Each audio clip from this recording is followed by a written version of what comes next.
அன்புள்ள சகோதரர்களே, இது கேள்வி பதில் நிகழ்ச்சி. இந்த நிகழ்ச்சிக்குள் நான் நுழைவதற்கு முன்னால் ஒரு 5-10 நிமிடங்கள் நம்ம இருக்கக்கூடிய முஹர்ரம் மாதம் சம்பந்தமான ஒரு சில செய்திகள் உங்களுக்கு ஞாபகப்படுத்திவிட்டு, காரணம் நான் உங்களுக்கு புதுசாக அதில் சொல்லுவதற்கு எதுவும் இருக்காது.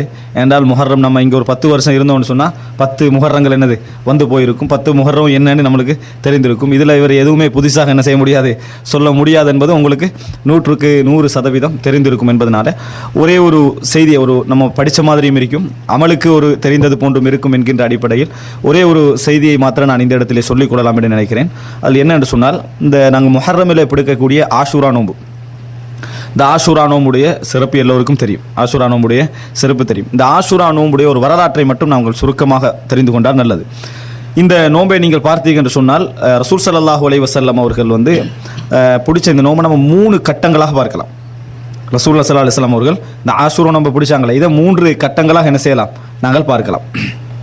இப்படி 3 கட்டங்களாக பார்க்கலாம் என்று சொன்னால், முதலாவது ஆஷூரா அப்படின்றது நம்மலாம் தெரிஞ்ச விஷயம். 10க்கு நம்ம என்ன சொல்லுவோம், ஆஷரா, அதுலேருந்து ஆஷூரா. திஸ் ஆண்டா 9, தாசு ஆண்டா 9வது நாள். இப்படி அரபில் எல்லாத்துக்கும் சொல்லலாம். அரபில் என்ன செய்யலாம், சாபு ஆண்டு சொல்லலாம், எல்லாத்துக்கும் என்ன செய்யலாம், அப்படி சொல்லலாம். அந்த அடிப்படையில் தான் இதுக்கு அந்த 10 என்று பேர் வந்தது. 10வது நாள் பிடிக்கக்கூடிய நோம்புக்கு தான் ஆஷூரான்னு பேர்.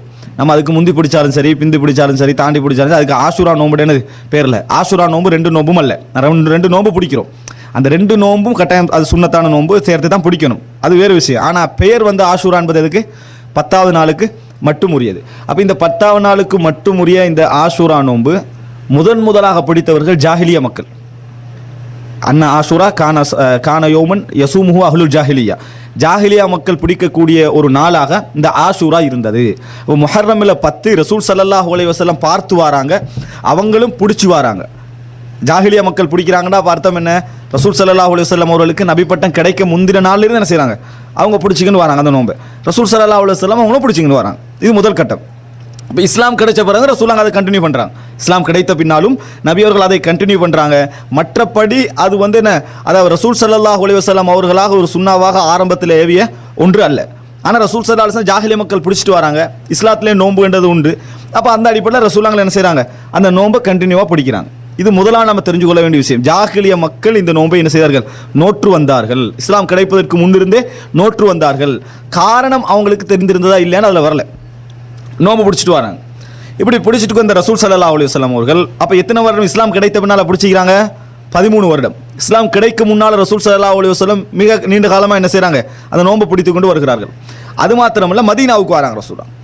மதீனாவுக்கு வந்தால் அங்கே படித்த மக்கள் நோம்பு பிடிக்கிறாங்க. படித்த மக்கள் யாரது, யூதர்கள். யூதர்கள் நோம்பு பிடிக்கிறாங்க. படித்த மக்கள் சொன்னதுக்கான காரணம் என்னன்னு சொன்னால், அவங்க வேதத்தோடு உள்ளவங்க, இவங்க வேதத்தோடு இல்லை. அப்போ அவங்க அந்த நோம்பை பிடித்து கொண்டு வருகிறாங்க. ரசூல் அங்கே பார்க்குறாங்க, இவங்க இந்த நோம்பு பிடிக்கிறாங்க. மக்காவாசிகள் பிடிக்கிறேன்னா அவங்க குறைஷிகள், அவங்க ஜாஹிலியா மக்கள், அவங்க என்னது அந்த வேதத்தோடு சம்பந்தப்படாதவர்கள். ஆனால் மதீனா உள்ள யூதர்கள் என்ன செய்கிறாங்க, இந்த நோம்பை பிடிக்கிறாங்கன்னு ரசூல் ஸல்லல்லாஹு அலைஹி வஸல்லம் அவர் கேட்குறாங்க, ஏன் பிடிக்கிறீங்க இந்த நோம்பை, நீங்கள் இங்கே ஏன் பிடிக்கிறீர்கள் அப்படி என்று சொல்லி என்ன செய்கிறாங்க, கேட்குறாங்க. அப்போ அதுக்கு அவங்க ஒரு விளக்கம் சொன்னாங்க. என்ன விளக்கம் அது, இந்த நாளில் தான் மூசா அலைஹிஸ்ஸலாம் காப்பாற்றப்பட்டதும் அதே நேரத்தில் ஃபிரௌன் மூழ்கடிக்கப்பட்டதும் அப்படின்ற ஒரு காரணத்தை அவர்கள் என்ன செய்தார்கள், சொன்னார்கள். அப்போ ரசூலுல்லாஹி ஸல்லல்லாஹு அலைஹி வஸல்லம் சொல்கிறாங்க, நஹ்னு அஹக்கு பி மூசா மின்கும், உங்களை விட மூசா அலைஹிஸ்ஸலாத்தில் உரிமை பேசுவதற்கு தகுதியானவர்கள் நாம், நீங்கள் பேசுவதை விட மிகவும் தகுதியானவர்கள் நாம் அப்படின்னு ரசூலுல்லாஹி ஸல்லல்லாஹு அலைஹி வஸல்லம் அவர்கள் சொல்லுகிறார்கள். எந்த அடிப்படையில் சொல்கிறாங்க, பரம்பரை அடிப்படையில் இல்லை. பரம்பரை அடிப்படையில் யார் மிகவும் தகுதி, யூதர்கள் தான். இஸ்லாத்தில் பரம்பரை என்றது அந்த பரம்பரையின் காரணமாக ஒருத்தன் மார்க்கத்தில் முந்துறன்று இல்லை. அதனால் ரசூலுல்லாஹ் சொல்கிறாங்க, கொள்கை அடிப்படையில் யார் தகுதி, நாங்கள் தான். நஹ்னு அஹ்கு பி மூசா மின்கும் என்று சொல்லி ரசூலுல்லாஹ் அந்த நோம்பை பிடிச்சி மற்ற மக்களுக்கும் இந்த நோம்பு கட்டாயம் பிடிக்க வேண்டும் என்று கட்டளையிட்டார்கள். ஃபர்லாகுது. ரசூல் ஸல்லல்லாஹு எப்படி கட்டளையிடுறாங்கன்னா, இந்த செய்தி ரசூல் ஸல்லல்லாஹு அலைஹி வஸல்லம் அவங்களுக்கு இடையில தான் தெரிய வருது. எப்படி உதாரணமாக ஒரு காலையில் வைங்களேன், நோம்பு பிடிச்சிட்டு சாதாரணமாக பிடிக்கிற மாதிரி பிடிச்சிட்டு நிற்கிறாங்க, 11 மணி போல் என்னது தெரிய வருதுன்னு வைங்க காலையில். உடனே ரசூல் ஸல்லல்லாஹு அலைஹி வஸல்லம் 10வது நாள் ஆகுது, உடனே ரசூலுல்லாஹ் என்ன செய்கிறாங்கன்னா, ஒவ்வொருத்தராக தெரிவு செஞ்சு அனுப்புகிறாங்க. நீங்கள் இங்கே போங்க, நீங்கள் இங்கே போங்க, நீங்கள் இங்கே போங்க, போய் யாரெல்லாம் சாப்பிடலையோ அப்படியே சாப்பிடாம கண்டினியூ பண்ணுங்க நோம்பை. அப்படி என்ன செய்யுங்க, நோம்பை கண்டினியூ பண்ணுங்க. யாரெல்லாம் சாப்பிட்டு விட்டீர்களோ அவர்கள் சாப்பாட்டை நிறுத்திடுங்க. இப்போ இருந்து என்ன செய்யுங்க, நீங்கள் நோம்பை தொடருங்கள். அதாவது இது வரைக்கும் 11 மணியும் சாப்பிட்டோமா, நீங்கள் என்ன செய்வானா இதுக்கப்புறம் சாப்பிட வேண்டாம், அந்த இடத்துல நோம்பை என்ன செய்யுங்க, பிடிங்க அப்படி என்று சொல்லி ரசூலுல்லாஹி ஸல்லல்லாஹு அலைஹி வஸல்லம் இந்த நோம்பை என்ன செய்தார்கள், கடமையாக்கினார்கள். ரசூல் ஸல்லல்லாஹு அலைஹி வஸல்லம் இந்த நோன்பை கடமையாக்கினார்கள். நோன்பை கடமையாக்கியது மட்டுமல்ல, எந்த அளவுக்கு அந்த நோன்புல அடுத்த வருஷம் இவங்க கவனம் எடுக்கிறாங்கன்னு சொன்னா, எந்த அளவுக்கு கவனம் எடுத்தாங்கன்னா, சின்ன பிள்ளைகள் இருக்கிறாங்களே அவர்களுக்கு கூட நாங்கள் வந்து நோன்பை பிடிக்க வச்சோம். நுசவ்விமு சிபியானனா, சிறுவர்களை நோன்பு பிடிக்க வச்சோம். அவங்க பசியில் அழுதாங்கண்டா, பொம்மைகளை அதை இதை கொடுத்து கொஞ்சம் ஆறுதல் படுத்தி மகரிப் வரைக்கும் அவங்களை கொண்டு போகிற அளவுக்கு என்ன செய்தோம், நாங்கள் வைத்தோம்னு சொல்கிறாங்க. அப்போ இது இரண்டாவது கட்டம், வாஜிபாகிறது இரண்டாவது கட்டம். இரண்டாவது கட்டம் எவ்வளோ காலத்துக்கு நீடிச்சிக்கலாம்? 2 வருஷத்துக்கு தான். எப்படி 2 வருஷத்துக்கு நீடிச்சிக்கலாம் பாருங்க. முதலாவது வருஷம், இரண்டாவது வருடம் தான் நோன்பு என்ன செய்கிறது, கடமையாக்கப்படுகிறது. அப்படித்தானே? இரண்டாவது வருடம் நோன்பு என்ன செய்கிறது, கடமையாக்கப்படுகிறது. அப்ப அந்த நோன்பு கடமையாக்கப்பட்ட உடனேயே ரசூல் ஸல்லல்லாஹு அலைஹி வஸல்லம் அவர்கள் சொன்னார்கள், நாங்க வந்து ஆஷூரா நோன்பு இருக்குதே இதை பிடித்து வந்தோம். இப்ப யார் அந்த நோன்பை விரும்பினாரோ அவர் என்ன செய்யட்டும், பிடிக்கட்டும். யார் அந்த நோன்பு வந்து என்னது பிடிக்கல நினைச்சாரோ அவர் விடலாம், கடமை இல்லை அப்படின்னு ரசூல் ஸல்லல்லாஹு அலைஹி வஸல்லம் மூன்றாவது கட்டத்துக்கு வராங்க. எப்ப இது ரமலானுடைய நோன்பு கடமையாக்கப்பட்டதிலிருந்து ரசூலுல்லாஹி ஸல்லல்லாஹு அலைஹி வஸல்லம் அவர்கள் மூன்றாவது கட்டத்துக்கு என்ன செய்தார்கள், வந்தார்கள். இப்போ இந்த மூன்றாவது கட்டத்துக்கு பின்னால் அந்த நோன்பு வாஜிபாக இருக்கல, ஃபர்லாக இருக்கல. அடுத்ததாக இந்த ரசூல் எப்படி கண்டினியூ பண்றாங்க, ஹிஜ்ரி 10ஆம் ஆண்டு முஹர்ரம் மாதம் ரசூல் ஸல்லல்லாஹு அலைஹி வஸல்லம் அவர்களுக்கு சிலர் சொல்றாங்க, இது யூதர்களும் பிடிச்சிட்டு வர நோன்பு தானே, நாங்களும் என்ன செய்யறோம், இப்போ இந்த நோன்பு பிடிக்கிறோம், சுன்னா அடிப்படையில் பிடிக்கிறோம், ஆனால் யூதர்களோட நாங்கள் ஒப்பாகிற மாதிரி இருக்குது. ரசூல் ஸல்லல்லாஹு அலைஹி வஸல்லம் ஆரம்ப காலகட்டத்தில் என்ன செஞ்சாங்கன்னு சொன்னால், யூதர்களோட நிறைய இணங்கி போனார்கள். எதில், மார்க்க விஷயங்கள்ல. ஏன் இணங்கி போனார்கள்னா, இஸ்லாமிய மார்க்கம் என்ன செய்யலை, அப்பொழுது பூர்த்தியாக முழுமையாக வழங்கப்படலை. நிச்சயமாக அவங்கள்ட்ட வேத அறிவு என்ன செய்கிறது, இருக்கிறது. அந்த வேத அறிவு வகையோட முரண்பட்ட அறிவும் இருக்குது, உடன்பட்ட அறிவும் இருக்குது. ஆனால் சான்ஸ் அவங்கள்ட்ட இருக்குதா இல்லையா? ஆனால் ரசூல் ஸல்லல்லாஹு அலைஹி வஸல்லம் அல்லாஹ் தஆலா கட்டளை இடாத விஷயங்கள்ல, தடுக்காத விஷயங்கள் அவர்களோடு இணங்கி போயிருந்தார்கள். என்றைக்கு மார்க்கம் பூர்த்தியாகிட்டதோ அதுக்கப்புறம் எங்களுக்கு என்னது, அவர்கள்ட்ட இந்த எடுப்பதற்கோ இருக்கலாம்னு நினைப்பதற்கோ எதுவுமே அங்கே இல்லை. அதனால ரசூல் ஸல்லல்லாஹு அலைஹி வஸல்லம் இந்த விஷயம் சொன்ன உடனே ரசூலுல்லாஹ் சொன்னாங்க, நான் அடுத்த வருடம் இருந்தால் அசூமன் நத்தாசிஅ 9ஐ பிடிப்பேன் அப்படின்னாங்க.